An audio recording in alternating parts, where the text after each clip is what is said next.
আসে না। আর এইসব ঘামান্ডি কাজের মহিলাদের দিয়ে আসলে কি করা যায় বলার বাইরে। এরা হচ্ছে যে চরম আকারের একটা কি সিন্ডিকেট, এদের ছাড়া যেন চলবে না জীবন, এরকম একটা ব্যাপার।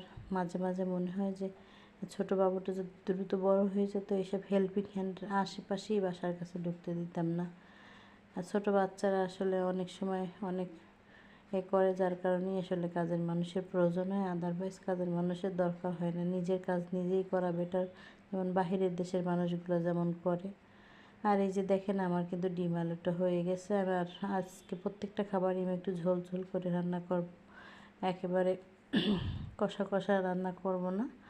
এই তো দেখেন আমার মাংসটা এদিকে কিন্তু কষানো হয়ে গেছে প্রায়, আর ভাতটা আমি আগেই রান্না করে ফেলছি।